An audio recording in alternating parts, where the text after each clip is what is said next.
बिस्मिल्लाहिर्रहमानिर्रहीम। अस्सलामु अलैकुम वरहमतुल्लाहि वबरकातुहू। मोहतरम नाज़रीन किराम, असदुद्दीन ओवैसी साहिब के हालिया बयान पर हजरत मौलाना खलीलुर रहमान सज्जाद नौमानी दामत बरकातुहुम का बयान सामने आ चुका है। इस वक्त हजरत मौलाना उम्रे के सफर पर है।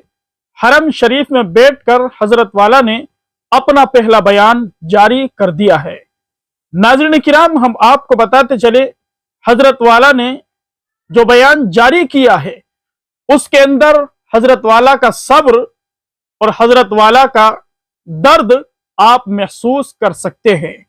हजरत वाला ने अपने उस 7 मिनट के ऑडियो क्लिप के अंदर बड़ी गहरी बातें इरशाद फरमाई हैं, जिसमें से सबसे पहली बात हजरत ने यह बयान की है कि मैं अल्लाह का वास्ता देकर और काबतुल्लाह शरीफ का वास्ता देकर कहता हूं कि इस मामले को यहीं पर खत्म कर दिया जाए।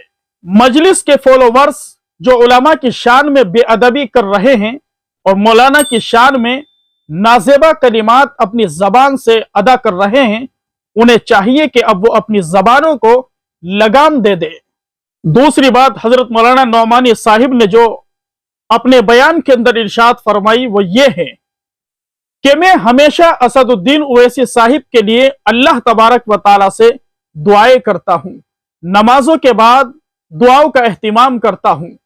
साथ साथ ये भी फरमाया कि मैं हरम शरीफ के अंदर भी तवाफ के बाद, उम्रे के बाद उनके लिए जरूर दुआ करूंगा। इसी के साथ साथ हजरत मौलाना नौमानी साहिब ने यहां तक कहा कि मैं असदुद्दीन ओवैसी साहिब के उस बयान को बार बार सुन रहा हूं अपनी इस्लाह के लिए। ये जुमला मौलाना नौमानी साहिब ने कहकर अल्लाह की कसम दिलों को जीत लिया है, आला ज़र्फी का मुजाहरा किया है।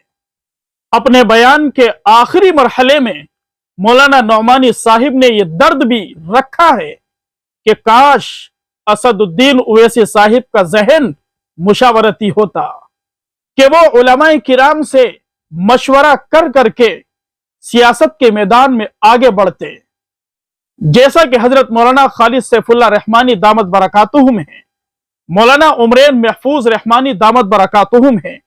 काश वो उलमाए किराम से मशवरा करने वाले होते। नाज़रीन किराम, ये हकीकत है कि जब हिंदुस्तान के बड़े बड़े उलमा और हिंदुस्तान की अवाम असदुद्दीन ओवैसी साहिब को पसंद करती है, उनकी हक बयानी को चाहते हैं, असदुद्दीन ओवैसी साहिब के लिए दुआएं खैर करते हैं, काश मौलाना नौमानी साहिब का यह जुमला असदुद्दीन ओवैसी साहिब के दिल पर नक्श कर जाए और असदुद्दीन ओवैसी साहिब उलमा की निगरानी में, उलमा की मुशावरत से आगे बढ़ने वाले बन जाए। आखिर में हम मजलिस के फॉलोवर्स से यही कहना चाहते हैं कि अल्लाह के लिए अब अपनी जबानों को लगाम दे दीजिए।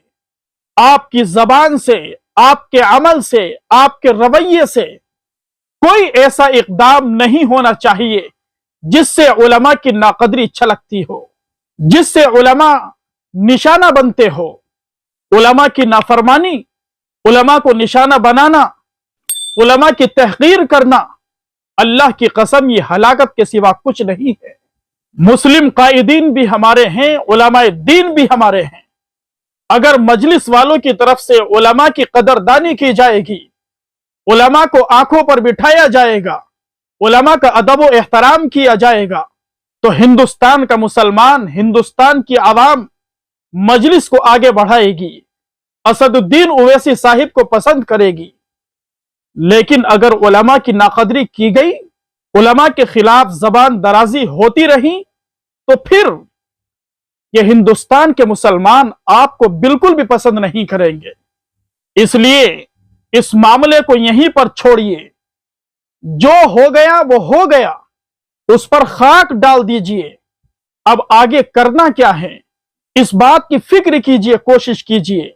मुसलमानों में बाहमी इत्तिफाक और इत्तिहाद किस तरह हो सकता है, मुसलमान एक प्लेटफॉर्म पर किस तरह जमा हो सकता है, इसी की मेहनत कीजिए, इसी की फिक्र कीजिए, इसी की कोशिश कीजिए। ना ही अवाम उलमा से अलग हो सकती हैं, ना ही उलमा अवाम से अलग हो सकते हैं। दोनों को जोड़ कर चलिए, दोनों का साथ रहना, یہ ہمارے آگے بڑھنے کے لیے بہت ضروری ہے۔ ہم کسی ایک کو بھی پیچھے چھوڑ کر آگے نہیں بڑھ سکتے۔ یہ بات ہمیں اپنے ذہن کے اندر اچھی طرح بٹھا لینی چاہیے۔ حضرت مولانا خلیل الرحمن سجاد نعمانی دامت برکاتہم بہت بڑی شخصیت ہے، ہمارے ہندوستان کی ناک ہیں، آن ہیں، شان ہیں، بان ہیں۔ ہندوستان کے تحفظ کے لیے، ہندوستان کی سالمیت کے لیے، دین اسلام کی بقا کے لیے، دین اسلام کے تحفظ کے لیے، مسلمانوں کے تحفظ کے لیے، امت مسلمہ کے نوجوانوں کے تحفظ کے لیے، ان کے ایمان کی، اسلام کی سلامتی کے لیے مولانا نعمانی صاحب نے جو اقدامات کیے ہیں، جو محنتیں اور کوششیں کی ہیں، جو قربانیاں دی ہیں، اللہ کی قسم انہیں ہندوستان کا مسلمان فراموش نہیں کر سکتا۔ ہم دل سے دعا کرتے ہیں اللہ تبارک و تعالی حضرت مولانا نعمانی صاحب کو صحت کاملہ عطا فرمائیں، شفاء عاجلہ مستمرہ دائمہ نصیب فرمائیں۔ اللہ تبارک و تعالی حضرت کا سایہ ہندوستانی مسلمانوں پر، امت مسلمہ کے سروں پر تادیر قائم و دائم فرمائے۔ باری تعالی حضرت کی عمر میں خوب برکت عطا فرمائے۔